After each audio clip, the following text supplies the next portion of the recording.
Ils sont des milliers, hommes, femmes, enfants, à vivre des expériences extraordinaires. Je le constate depuis des années. Ils ont tous l'air sains d'esprit, pourtant ils nous parlent de phénomènes étranges, de télépathie, de sixième sens. Pour moi, y croire ou ne pas y croire, ce n'est pas la bonne question. Alors pour comprendre, j'ai décidé de mener l'enquête. Quand certaines personnes reçoivent des informations qu'il est impossible d'obtenir par leur capacité sensorielle normale, on parle généralement de sixième sens.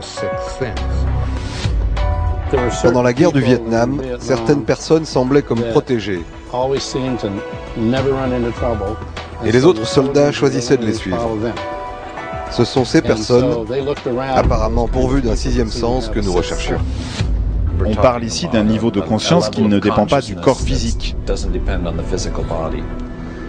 Il n'y a pas de preuve de ça, mais il n'existe aucune preuve du contraire.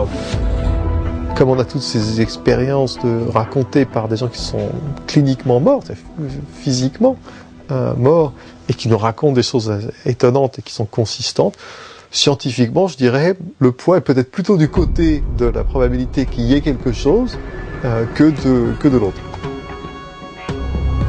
Les fantômes, ça peut être n'importe qui.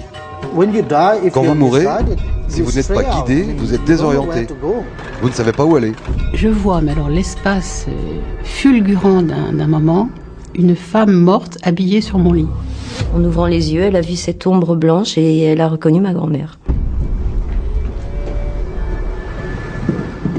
En fait, ce que je fais, c'est que je projette mon esprit vers l'animal. Et en projetant mon esprit vers lui, je ressens comment il se ressent. Alors, le problème principal, c'est avec une des personnes. Il y a une des personnes qui le monte. Il a une personnalité qui est assez pas très agréable. Pour lui, monter à cheval, c'est prouver sa valeur. Et là, je suis quand même surpris du nombre de détails précis que vous donnez sur le cavalier. Oui. Ah oui, on peut aller encore plus loin si on voulait. Les gens, ils ont une lumière autour d'eux. Cette lumière, si la personne rayonne, s'il y a tout ce qu'il faut, la vie peut se manifester. J'y croyais pas trop, en fait. J'avais quelques réserves. Et effectivement, il m'a fait remarcher. Moi, je fais pas de miracle, on n'est pas à Lourdes, hein. On est à Saint-Brieuc.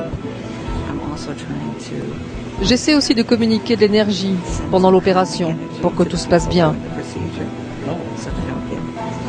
Vous pouvez le sentir. Ah oui? Ah oui, c'est chaud. C'est ce que je fais. C'est incroyable, mais ce genre de choses aide le patient.